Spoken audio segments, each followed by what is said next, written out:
आप स्टूडेंट है, जॉब करते हैं, या फिर आपको कोई और काम की वजह से ट्रेडिंग करने के लिए टाइम नहीं मिल पाता है।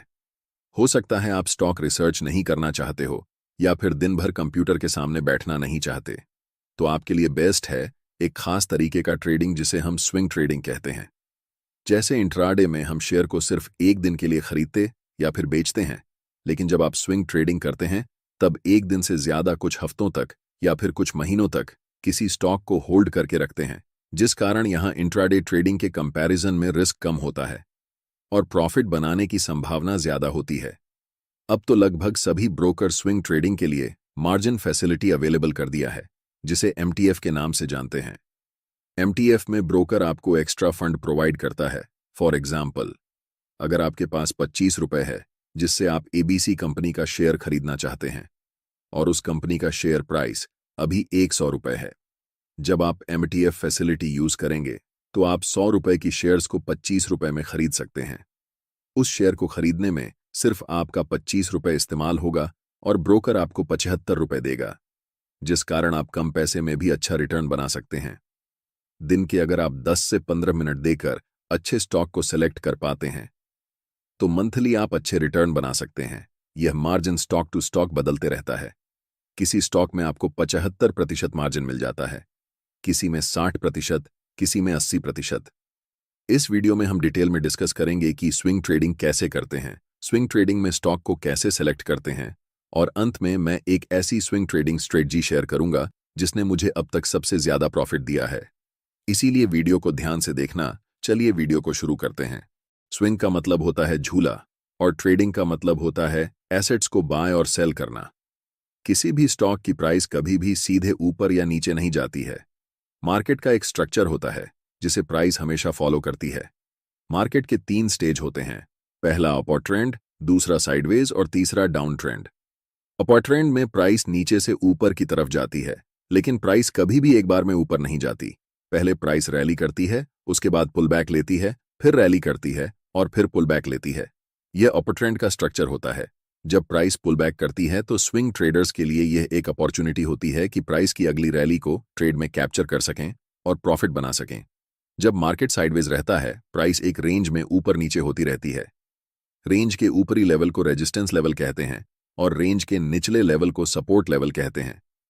जब प्राइस रेजिस्टेंस लेवल से टकराकर नीचे आती है और सपोर्ट एरिया के पास आकर कोई स्ट्रांग बुलिश कैंडल बनती है, तब स्विंग ट्रेडर्स के लिए यह एक अपॉर्चुनिटी होती है कि अगली रैली में जब प्राइस सपोर्ट लेवल से रेजिस्टेंस लेवल तक जाए तो उसे कैप्चर करके प्रॉफिट बना सकें। साइडवेज मार्केट के दौरान ट्रेड में एंट्री करने के लिए सपोर्ट लेवल पर जब कोई बुलिश कैंडल बनती है तब ट्रेड में एंट्री लेते हैं, जिसमें हमारा स्टॉप लॉस सपोर्ट लेवल के नीचे होता है और टारगेट रेजिस्टेंस लेवल। इसी तरह डाउन ट्रेंड होता है जहां प्राइस नीचे जाती है, लेकिन प्राइस कभी सीधे नीचे नहीं जाती। पहले प्राइस नीचे रैली करती है, फिर पुल बैक लेती है, फिर रैली करती है और फिर पुल बैक लेती है। इस तरह से जब प्राइस डाउन ट्रेंड में होती है तो पुल बैक के बाद अगली रैली आने से पहले हम ट्रेड में एंट्री करते हैं और इस पूरी रैली को ट्रेड में कैप्चर करके प्रॉफिट बनाते हैं। स्विंग ट्रेडर्स को बेनिफिट मिल जाता है कि उस स्टॉक की फंडामेंटल देखने की ज्यादा जरूरत नहीं होती। अगर आती है तो ठीक बात है, लेकिन अगर नहीं भी आती है फंडामेंटल एनालिसिस, तो भी आप स्विंग ट्रेडिंग कर सकते हैं। फंडामेंटल्स बेसिकली इन्वेस्टर्स के लिए इंपॉर्टेंट होते हैं जो किसी स्टॉक को 1.5 साल, 2 साल यानी 1 साल से ज्यादा होल्ड करते हैं। स्विंग ट्रेडर्स के लिए इंपॉर्टेंट है टेक्निकल एनालिसिस, जिसके बेसिस पर आप ट्रेड में एंट्री करेंगे। इसलिए टेक्निकल एनालिसिस आपको अच्छी तरह से पता होनी चाहिए। अगर आपको टेक्निकल एनालिसिस की समझ नहीं है और आप नए ट्रेडर हैं या ट्रेडिंग में और नॉलेज चाहते हैं, तो मैं trading mastermind by Zebra Learn को जरूर ट्राई करने की सलाह दूंगा। यह बुक खास तौर पर उन लोगों के लिए है जो इंडिपेंडेंटली ट्रेडिंग शुरू करना चाहते हैं लेकिन सही दिशा नहीं जान पाते क्योंकि इन्फॉर्मेशन बहुत ज्यादा है। ट्रेडिंग मास्टरमाइंड आपको 40 से अधिक टूल्स और पैटर्न्स, 150 से अधिक रियल लाइफ एग्जाम्पल्स और 6 से अधिक रिस्क मैनेजमेंट टूल्स के साथ एक मजबूत फाउंडेशन देगा। यहाँ से आप कैंडलस्टिक्स, मूविंग एवरेजेस, इंडिकेटर्स और ऑसिलेटर्स जैसे कॉन्सेप्ट्स को स्क्रैच से सीख सकते हैं, आसान भाषा में और डिटेल्ड एक्सप्लेनेशन के साथ। साथ एक बिगिनर ट्रेडर के लिए बेसिक कॉन्सेप्ट्स, रिस्क मैनेजमेंट और एनालिसिस समझना बहुत जरूरी है। ट्रेडिंग मास्टरमाइंड में आपको रिस्क मैनेजमेंट टूल्स और स्ट्रेटजीज की सिंपल या डिटेल्ड एक्सप्लेनेशन मिलेगी। इस बुक की लैंग्वेज इतनी आसान है कि कोई भी इसे समझ सकता है। मैं खुद इस बुक को पढ़ चुका हूँ और ये वाकई इजी टू अंडरस्टैंड है। अगर आप सिर्फ एक बार इस बुक को पढ़ लेते हैं तो आपको कहीं और इंटरनेट पर रैंडम वीडियो देखने की जरूरत नहीं होगी। आपको खुद इतना नॉलेज होगा कि आप बिना किसी दूसरे की मदद से ट्रेड करके प्रॉफिट बना पाएंगे। इस बुक का लिंक डिस्क्रिप्शन में है। बुक खरीदते समय स्क्रीन पर दिख रहा कूपन कोड का इस्तेमाल करें और पाएं 15% की छूट। दूसरा बेनिफिट, जब आप स्विंग ट्रेडिंग करते हैं तब आपके पास कोई लिमिटेशन नहीं होता कि किसी शेयर को कितने दिन तक होल्ड करेंगे, क्योंकि जब आपका ब्रोकर आपको एमटीएफ फैसिलिटी प्रोवाइड करता है तो उसके एग्रीमेंट में साफ साफ लिखा होता है कि जो पैसा आपको ब्रोकर प्रोवाइड कर रहा है उस पर ब्रोकर एक फिक्स्ड इंटरेस्ट रेट चार्ज करता है। जनरली यह इंटरेस्ट रेट 10% से 12% प्रतिवर्ष होती है और वह स्टॉक को आप लाइफ टाइम तक होल्ड करने की परमिशन देता है। लेकिन आप स्विंग ट्रेडर हैं तो आप 5 से 10 दिन या फिर महीने तक स्टॉक को अपने पोर्टफोलियो में रखते हैं और जब आपको डिसेंट प्रॉफिट मिल जाता है तब स्टॉक को बेच देते हैं। स्विंग ट्रेडर्स के लिए सबसे इंपॉर्टेंट होता है सही स्टॉक को सेलेक्ट करना जो उसे प्रॉफिट बनाकर दे सके। इसलिए अगर आप अब तक ध्यान नहीं दे रहे थे तो कोई बात नहीं, अब ध्यान से देखिए। अगर आपने स्विंग ट्रेडिंग में अच्छे स्टॉक को सेलेक्ट करना सीख लिया तो आप यहां से रेगुलर इनकम बना सकते हैं। अब जानेंगे कि जिस स्टॉक में हम ट्रेड करने वाले हैं उस स्टॉक में क्या क्या गुण होने चाहिए। स्टॉक को सेलेक्ट करते समय आपको कुछ गाइडलाइंस को फॉलो करना होगा। यह बहुत इंपॉर्टेंट है, लेकिन ज्यादातर ट्रेडर्स इसे इग्नोर करते हैं। अगर आप इस गाइडलाइन को फॉलो नहीं करेंगे तो आपको टेक्निकल एनालिसिस की जानकारी होते हुए भी ट्रेड में लॉस हो जाएगा। स्टॉक सिलेक्शन के समय हमें इस बात को एश्योर करना है कि उस स्टॉक में वोलेटिलिटी हाई हो। वोलेटिलिटी का मतलब है कि प्राइस एक जगह स्थिर नहीं होनी चाहिए। प्राइस में उतार चढ़ाव होगा तभी आप स्विंग को कैप्चर कर पाएंगे और प्रॉफिट बना पाएंगे। इसीलिए स्टॉक को सेलेक्ट करते समय उसकी वोलेटिलिटी हाई होनी चाहिए। दूसरी गाइडलाइन जिसे आपको फॉलो करना ही है वह है लिक्विडिटी। जिस स्टॉक को आप सेलेक्ट कर रहे हैं उसमें लिक्विडिटी होनी चाहिए। लिक्विडिटी का मतलब है वॉल्यूम, जहां ज्यादा क्वांटिटी में शेयर्स की खरीद और बिक्री हो रही हो। मार्केट में जितनी क्वांटिटी के बाय ऑन ऑर्डर एग्जीक्यूट होते हैं उतनी ही क्वांटिटी के सेल ऑन ऑर्डर भी एग्जीक्यूट होते हैं। इसीलिए ऐसे स्टॉक को चुनना चाहिए जहां लिक्विडिटी ज्यादा हो। इन दोनों गाइडलाइंस को फॉलो करके स्टॉक को सेलेक्ट करना आपके लिए मुश्किल हो सकता है। अगर आप इतना रिसर्च नहीं करना चाहते तो आपके लिए सलाह है कि आप लार्ज कैप और मिड कैप के स्टॉक्स को ही सेलेक्ट करें। स्मॉल कैप के स्टॉक्स को सेलेक्ट करना आपके लिए लॉस का सौदा हो सकता है, क्योंकि छोटे स्टॉक्स को ऑपरेटर द्वारा आसानी से मैनिपुलेट किया जा सकता है, जिससे ऐसे स्टॉक्स में टेक्निकल एनालिसिस अच्छे से काम नहीं करता है। दूसरा, छोटे स्टॉक्स में लिक्विडिटी का इशू हो सकता है, इसलिए भी इन्हें अवॉइड करना चाहिए। अब बात करते हैं स्ट्रेटजी स्टॉक सिलेक्शन की। वैसे तो स्विंग ट्रेडिंग के लिए मार्केट में बहुत सारी स्ट्रेटजीज हैं, लेकिन हम यहां उसी की बात करेंगे जिसे मैं खुद यूज करता हूं। हम आपको एक ऐसा मैजिक सेटअप बताएंगे जिसे यूज करके आप हाई रिस्क रिवॉर्ड रिटर्न वाले ट्रेड में एंट्री लेकर बड़े प्रॉफिट बना सकते हैं। ये स्ट्रैटेजी मैं खुद भी यूज करता हूं और ये मेरे लिए बहुत अच्छा काम करती है। लेकिन उससे पहले हमें वॉल्यूम को जानना होगा कि वॉल्यूम क्या है। वॉल्यूम एक पार्टिकुलर टाइम में कितने बाय ऑर्डर और कितने सेल ऑर्डर एग्जीक्यूट हुए ये बताता है। मतलब अगर हम वन डे टाइम फ्रेम में चार्ट को लगाते हैं तो हर एक कैंडल हमें पूरे दिन में मार्केट कहां से शुरू हुई, कहां बंद हुई, कितना ऊपर तक गया और कितना नीचे तक गया, ये सारा इंफॉर्मेशन बताती है। उस कैंडल के नीचे चार्ट के बेस पर हमें वॉल्यूम दिखता है, जो बताता है कि उस दिन कितनी क्वांटिटी में उस स्टॉक के बाय और सेल ऑर्डर एग्जीक्यूट हुए। आपको पता है कि मार्केट में बाय और सेल एग्जीक्यूटेड ऑर्डर्स बराबर होते हैं।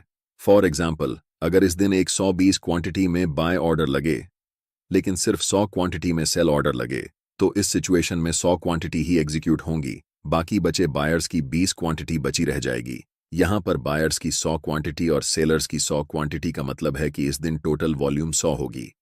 जब कभी भी चार्ट्स पर हमें ज्यादा वॉल्यूम दिखे, यानी कि वॉल्यूम बार की हाइट नॉर्मल वॉल्यूम बार से थोड़ी ज्यादा हो, इसका मतलब होता है कि उस स्टॉक में उस पार्टिकुलर टाइम में ज्यादा बाय और सेल ऑर्डर्स एग्जीक्यूट हुए हैं। लेकिन नॉर्मल ट्रेड की तरह हमें सिर्फ हाई वॉल्यूम पर ट्रेड एंट्री नहीं लेनी है। हम बहुत सारे कंफर्मेशन देखेंगे ट्रेड लेने से पहले, जिससे हमारी ट्रेड की एक्यूरेसी 70 से 80% होगी। ट्रेड लेते समय हमें ऐसे स्टॉक को ढूंढना है जहां पर प्राइस स्ट्रांग अपर ट्रेंड में चल रहा हो। यह हम कैसे ढूंढेंगे, यह भी जान लेते हैं।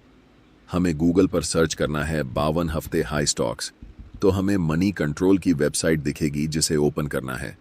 यहाँ पर आपको सारे स्टॉक्स के नाम दिख जाएंगे जो 52 हफ्ते की हाई पर चल रहे होंगे। इन सभी को आप अपने ट्रेडिंग व्यू या जिस ब्रोकर में ट्रेड करते हैं वहां पर विश लिस्ट में ऐड कर लेना है। चलिए जानते हैं ट्रेड में एंट्री के लिए हम कौन कौन सी चीज चार्ट्स पर देखेंगे। नंबर 1, उस स्टॉक की प्राइस स्ट्रैंग अप ट्रेंड में हो। स्ट्रैंग अप ट्रेंड मतलब हायर हाई बनाते हुए ऊपर की ओर जा रही हो। नंबर 2, उस चार्ट पर कंटीन्यूअस पैटर्न होना चाहिए। कंटीन्यूअस पैटर्न में असेंडिंग ट्रायंगल या फ्लैग एंड पोल होना चाहिए। बहुत सारे ट्रेडर्स चार्ट पैटर्न्स को रैंडमली ट्रेड करते हैं और लॉस कर लेते हैं, लेकिन उन्हें यह नहीं पता होता कि किस चार्ट पैटर्न को किस सिचुएशन में ट्रेड करेंगे। तीसरा मोस्ट इंपॉर्टेंट पॉइंट, जब प्राइस ब्रेकआउट कैंडल की हाई को तोड़ेगी तभी हम ट्रेड में एंट्री लेंगे। और नंबर 4, ब्रेकआउट वॉल्यूम बार के पहले की वॉल्यूम डिसेंडिंग ऑर्डर में हो, मतलब पहले बड़ी बार, उसके बाद धीरे धीरे बार की साइज छोटी हो रही हो और अचानक से ब्रेकआउट कैंडल की वॉल्यूम बार प्रीवियस वॉल्यूम बार से ज्यादा बड़ी हो, तभी हम ट्रेड में एंट्री करेंगे। एग्जिट के फिर 2 तरीके होंगे। हम अपना स्टॉप लॉस ब्रेकआउट कैंडल के लो के नीचे रखेंगे और अगर स्विंग लो थोड़ा नजदीक है तो हम अपना स्टॉप लॉस स्विंग लो के पास रखेंगे। टारगेट के लिए डिफरेंट मेथड्स यूज कर सकते हैं। या तो हम एक फिक्स्ड रिस्क रिवॉर्ड लेकर मार्केट से निकलेंगे जिसमें एक है 3 मिनिमम रिस्क रिवॉर्ड होना चाहिए अगर आप फिक्स्ड रिस्क रिवॉर्ड के हिसाब से ट्रेड से एग्जिट लेते हैं। और दूसरा तरीका एग्जिट लेने का यह है कि आप 9 ईएमआई को चार्ट पर लगाएंगे और ट्रेड को तब तक राइड करेंगे जब तक कैंडल 9 ईएमआई के नीचे क्लोज नहीं हो जाती। ज्यादातर केस में मैं 9 ईएमआई को फॉलो करता हूं ट्रेड को एग्जिट करने के लिए, क्योंकि स्विंग ट्रेडिंग में जब प्राइस एक बार बढ़ना शुरू होती है तो बहुत दिनों तक अप ट्रेंड चलती है, जिससे हमें बड़े प्रॉफिट कैप्चर करने का मौका मिलता है। चलिए अब इसे एग्जाम्पल की मदद से समझते हैं। स्क्रीन पर दिख रहा चार्ट 1 डे टाइम फ्रेम में IRFEC का है जो पहले से अपर ट्रेंड में है। ध्यान से देखिए, जब प्राइस बढ़ रही थी तब वॉल्यूम भी बढ़ रही थी, जिसका मतलब होता है कि यह अपर ट्रेंड रियल और स्ट्रैंग अपर ट्रेंड है। पहले अपर ट्रेंड को हम कभी भी प्रिडिक्ट नहीं कर सकते, लेकिन नेक्स्ट अपर ट्रेंड को हम प्रिडिक्ट कर सकते हैं और हम इसी नेक्स्ट अपर ट्रेंड को ट्रेड करने वाले हैं। जब प्राइस ऊपर जा रही थी तब बड़े बड़े ग्रीन कैंडल्स बनाते हुए ऊपर जा रही थीं, लेकिन जब प्राइस नीचे आ रही है तब छोटे छोटे स्मॉल रेड कैंडल्स बनाते हुए नीचे आ रही है। साथ ही साथ अगर हम वॉल्यूम पर नजर डालें तो वॉल्यूम बार की साइज धीरे धीरे छोटी होती जा रही है। वॉल्यूम ड्रायर एक स्ट्रॉन्ग कंफर्मेशन है कि डाउन ट्रेंड वीक है, यानी कि डाउन ट्रेंड लंबे समय तक नहीं रहने वाला है। यहां चार्ट पर हम एक ट्रेंड लाइन को ड्रॉ कर सकते हैं। मैंने कहा था कि हमें एक कंटीन्यूअस पैटर्न चाहिए और यह एक कंटीन्यूअस पैटर्न है। जब भी प्राइस इस ट्रेंड लाइन को ब्रेकआउट करेगी और उस समय हमें वॉल्यूम नॉर्मल वॉल्यूम से ज्यादा दिखाई देगी, जो कि इस केस में हमें दिख रही है। वॉल्यूम यहां पर भी है, यहां पर भी है और यहां पर भी है, लेकिन इस वॉल्यूम ने ट्रेंड लाइन को ब्रेकआउट नहीं किया है। जब भी कोई कैंडल ट्रेंड लाइन को बड़े वॉल्यूम के साथ ब्रेकआउट करती है और नेक्स्ट कैंडल ब्रेकआउट कैंडल की हाई को ब्रेक करती है, तब हम यहां मार्केट में एंट्री ले सकते हैं, जिसमें हमारा स्टॉप लॉस इस ब्रेकआउट कैंडल के लो के पास होगा और टारगेट के लिए हम 1 से 3 या फिर 7 से 9 ईएमआई का यूज कर सकते हैं। नेक्स्ट टाइम इसी चार्ट पर इस रैली के बाद प्राइस धीरे धीरे नीचे की तरफ आ रही है, कंसोलिडेट होते हुए, और प्राइस के साथ वॉल्यूम भी ड्राई हो रहा है। इसके लिए हम यहां पर भी एक ट्रेंड लाइन ड्रॉ करेंगे। वॉल्यूम ड्राई होने के बाद जब कोई कैंडल ट्रेंड लाइन को स्ट्रॉन्ग वॉल्यूम के साथ ब्रेक करती है, यहां पर इस कैंडल ने ट्रेंड लाइन को ब्रेक किया है। कैंडल की वॉल्यूम प्रीवियस वॉल्यूम बार से सबसे ज्यादा है, इसीलिए हम इस कैंडल को ब्रेकआउट कैंडल मानेंगे। और जब भी प्राइस इस कैंडल की हाई को ब्रेक करेगी, हम यहां पर एंट्री लेंगे, जिसमें हमारा स्टॉप लॉस इस ब्रेकआउट कैंडल के लो के पास होगा और एग्जिट हम या तो 1 से 3 के रिस्क रिवॉर्ड पर करेंगे या फिर जब तक प्राइस 9 ईएमआई के नीचे क्लोज नहीं हो जाती तब तक हम ट्रेड को राइड करेंगे। इसी सिचुएशन में अगर आप देखेंगे तो अप ट्रेंड के दौरान प्राइस हाई बनाते हुए जा रही थी और जब प्राइस ऊपर जा रही थी तब वॉल्यूम भी बढ़ रही थी, जो कंफर्म करता है कि अप ट्रेंड स्ट्रॉन्ग था। इस वीडियो में हमने सीखा कि वॉल्यूम और प्राइस एक्शन का यूज करके हम कैसे बड़े प्रॉफिटेबल ट्रेड सेटअप्स ढूंढ सकते हैं और कैसे उन्हें ट्रेड कर सकते हैं। इस स्ट्रैटेजी को यूज करने के लिए प्रैक्टिस और डिसिप्लिन दोनों की जरूरत होती है, इसलिए आप इस स्ट्रैटेजी को डेमो ट्रेडिंग या पेपर ट्रेडिंग में पहले यूज करें और जब आपको इसमें कंफर्टेबल लगे तभी इसे रियल ट्रेडिंग में अप्लाई करें।